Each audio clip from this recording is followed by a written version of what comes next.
Hello students, स्वागत है आपका एक बार फिर एम्प्लॉयबिलिटी स्किल्स के क्वेश्चंस एंड आंसर सेशन में। आज हमारा जो चैप्टर है वो है प्रोडक्टिविटी, उत्पादकता। इसके क्वेश्चंस और आंसर्स को हम डिस्कस करेंगे। मल्टीपल चॉइस क्वेश्चंस हैं, जैसा कि आपको पता ही है। चलिए आइए शुरू करते हैं।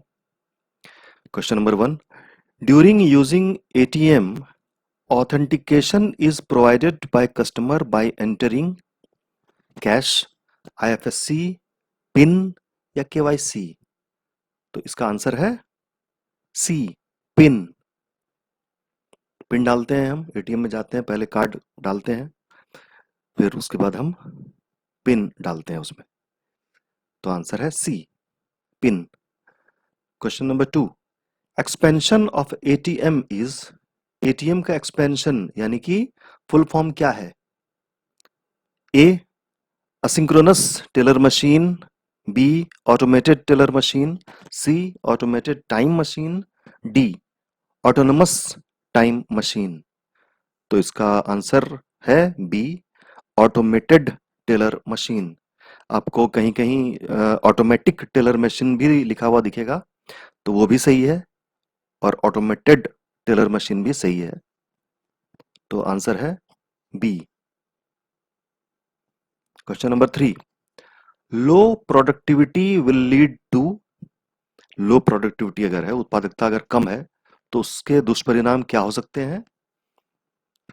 A, job security, B, political stability, C, decrease in GDP per capita, D, increase in GDP per capita.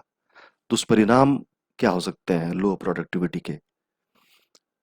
Job security नहीं हो सकता, पॉलिटिकल स्टेबिलिटी नहीं है, C, decrease in GDP per capita, प्रति व्यक्ति जीडीपी का डिक्रीज, ये होता है लो प्रोडक्टिविटी से। तो आंसर इज सी। 3 का answer C, decrease in GDP per capita. Question number 4, productivity is defined as a ratio of, productivity हम पढ़ चुके हैं। अगर आप नहीं पढ़े हैं तो मेरे पुराने वीडियो में जाएं, पिछले वीडियो में जाएं और पढ़ लें। जैसे क्वेश्चन है कि productivity is defined as a ratio of, productivity किसका रेशियो है? Output upon input, input upon output, output upon skill of workmanship, input upon skill of workmanship. तो इसका आंसर है A, output upon input. Question number 5, the process used by a business to verify the identity of their client is, options हैं GDP, KYC, ATM, TFP. तो इसका answer है B, KYC. किसी business के द्वारा, जनरली फाइनेंशियल इंस्टीट्यूशन के द्वारा किया जाता है। ये क्या होता है कि अपने क्लाइंट की आइडेंटिटी को वेरीफाई किया जाता है। वो वेरीफाई करते हैं अपने क्लाइंट की आइडेंटिटी को। तो कैसे वेरीफाई करते हैं? केवाईसी के द्वारा। केवाईसी का फुल फॉर्म है know your customer. Question number 6, which one is used to measure the economic performance of a whole country और रीजन? ऑप्शंस है A, KYC, B, GDP, C, TFP, D, ATM. इसका answer होगा GDP, B. GDP का मैंने अलग से एक video बनाया हुआ है, वो आप देख सकते हैं और सीख सकते हैं, समझ सकते हैं कि जीडीपी क्या होता है। तो मैं आपसे रिक्वेस्ट करूंगा कि आप उस वीडियो को देखें और समझें कि जीडीपी क्या होता है।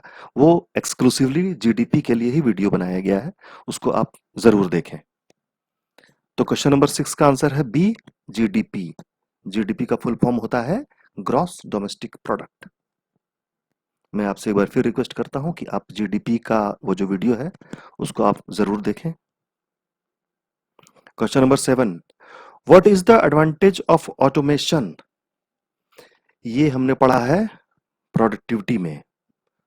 हमने देखा था कि फैक्टर्स अफेक्टिंग प्रोडक्टिविटी में क्या क्या होता है। पहला है स्किल्स, दूसरा है वर्किंग एड्स, तीसरा ऑटोमेशन, चौथा एनवायरनमेंट, पांचवा मोटिवेशन। तो हम बात करेंगे यहाँ पे ऑटोमेशन के बारे में। ऑटोमेशन का एडवांटेज क्या है? ऑटोमेशन यानी स्वचालन, स्वचालित मशीनें होती हैं।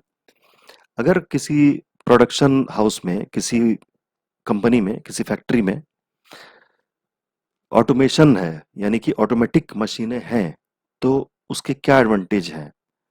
Option A, reduced operation time कम लगता है। या बी, हाई इनिशियल कॉस्ट ज्यादा लगता है। सी, अनप्रडिक्टेबल डेवलपमेंट कॉस्ट अनप्रडिक्टेबल होता है। या डी, सिक्योरिटी थ्रेट्स, सिक्योरिटी से रिलेटेड जो संकट होते हैं वो। तो इसका आंसर है ए, रिड्यूस्ड ऑपरेशन टाइम। ऑपरेशन का टाइम जो होता है, जो समय सीमा जो होती है वो कम हो जाती है अगर ऑटोमेटिक मशीन है तो। काम जल्दी होता है अगर ऑटोमेटिक मशीनें हैं, ऑटोमेशन है, तो वहां काम जल्दी होता है। Question number 8, what is the unemployment rate if there are 125 million people in the labor force, 100 million people employed and 25 million people are not? 125 million people हैं लेबर फोर्स में, जिसमें 100 मिलियन पीपल जो है वो एम्प्लॉयड हैं और 25 million people unemployed हैं।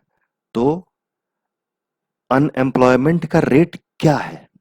ये बहुत सिंपल क्वेश्चन है, ये आप कैलकुलेशन करेंगे तो आंसर है इसका बी, 20%। तो 8 का आंसर है B, 20%। Question number 9, which market determines the real wages and employment? Real wages और एम्प्लॉयमेंट, सही मजदूरी और रोजगार, किस कौन सा मार्केट डिटरमाइन करता है? Capital market, labour market, money market या गुड्स मार्केट? तो इसका आंसर है बी, लेबर मार्केट। 9 का आंसर है B, labour market. Question number 10, which one of the following is not an objective of incentive? Incentive भी हम पढ़ चुके हैं, प्रोडक्टिविटी में पढ़ चुके हैं हम पहले। तो इसमें से कौन सा इंसेंटिव का ऑब्जेक्टिव नहीं है? Option A, improved quality. Option B, high cost of production. Option C, high output. Option D, reduced waste. तो इसका जो आंसर है वो है B, high cost of production.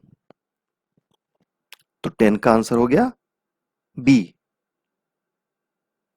Question number 11, which one of the following is not a category of pure risk?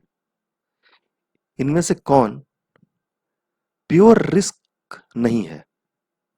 Property risk, technology risk, liability risk, personal risk. तो इसका answer है B, technology risk. Technology risk जो है वो pure risk नहीं है। Question number 12, which one of these documents is not acceptable for fulfilment of KYC norms?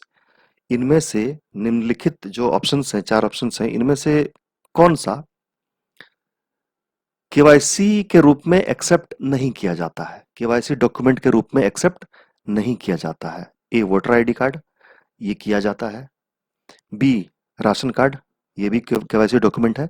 C, residential certificate, ये भी केवाईसी डॉक्यूमेंट है। डी, इनकम सर्टिफिकेट, ये केवाईसी डॉक्यूमेंट के रूप में स्वीकार नहीं किया जाता है। तो answer is D, income certificate. 12 का डी। आपके रेफरेंस के लिए यह आंसर की भी दिया हुआ है, आप चाहें तो ये देख सकते हैं और अपनी तैयारी कर सकते हैं। काफी मेहनत कर रहा हूं मैं, आप भी, मुझे उम्मीद है कि आप भी मेरा सपोर्ट करेंगे और अच्छे से तैयारी करेंगे, अपने एग्जाम की तैयारी अच्छे से करेंगे। अगला वीडियो लेकर मैं फिर हाजिर होऊंगा जल्दी ही। तब तक के लिए गुड बाय, थैंक यू।